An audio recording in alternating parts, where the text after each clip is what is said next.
Welcome Kasturians. In this video, we are going to discuss chapter 4 of history, that is the Central Islamic lands. So let's start our chapter.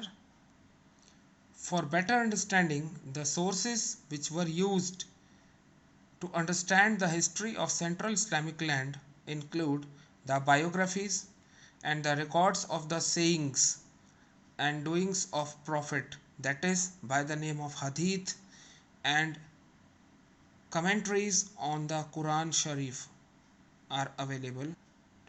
Commentaries, that is the tafsir of the Quran Sharif, they are available. Second, we will use the large collections of eyewitness reports, that is akhbar, and these reports were either oral or on paper, and the authenticity of these reports, they are tested by a critical method called isnad. Then we have the Christian chronicles, which were written in Syriac, and they were fewer, but they are actually very important documents that throw light on the history of early Islam.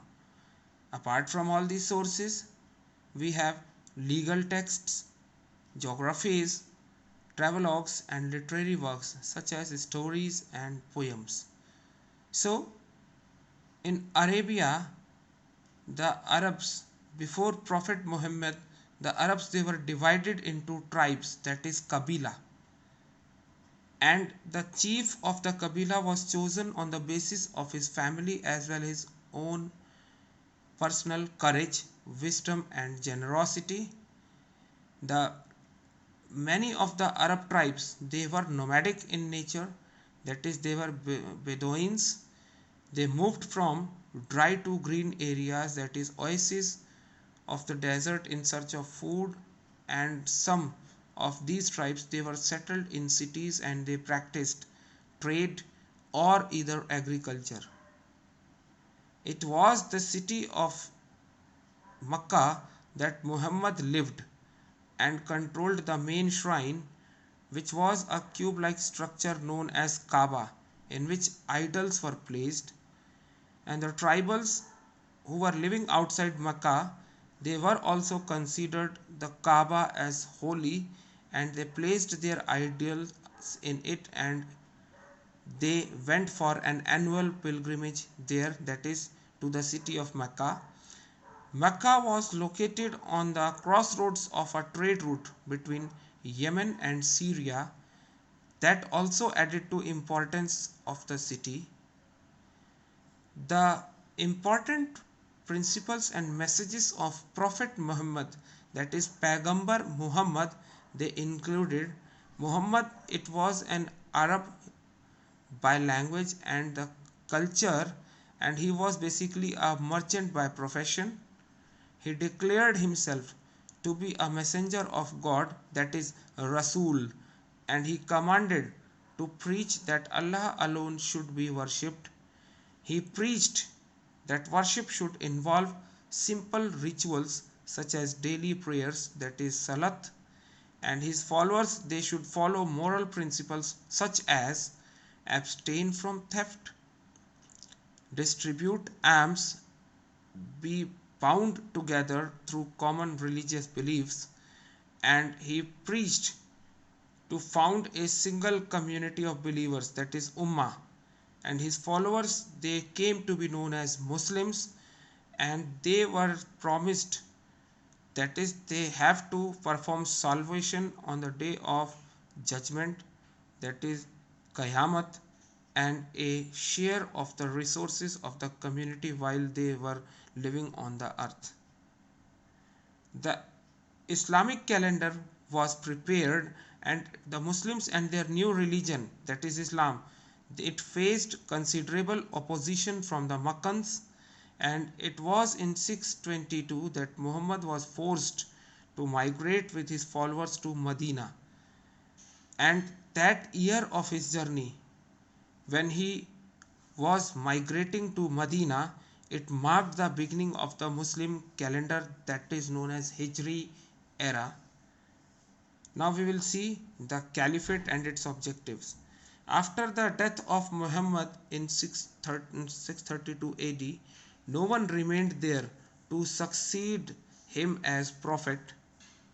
So the authority to become prophet, it was transferred to Ummah with no established rule of succession, and then the process of innovation that led to formation of institution of caliphate, in which the leader of the community, that is Amir al Muminin, that leader, it was the name which was given to the leader, that is Amir al Muminin, that leader became the deputy Khalifa of the Prophet.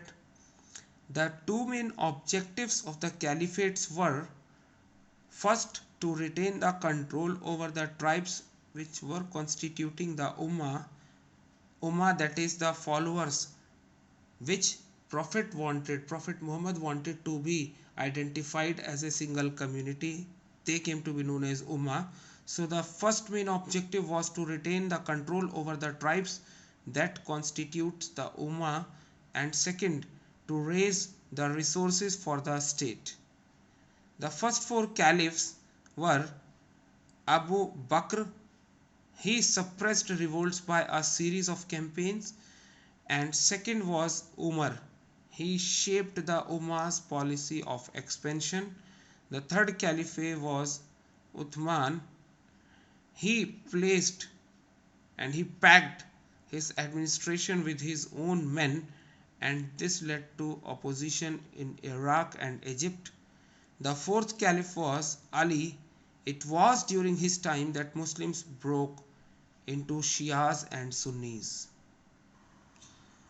The administration of conquered territories by the caliphs, it was headed by governors, that is amirs, and tribal chieftains which came to be known as Ashraf, and the central treasury, that is Bayt al-Mal, it obtained its revenue from taxes which were paid by Muslims, as well as their share of booty which they got from raids. The caliph soldiers, and mostly the Bedouins, that is,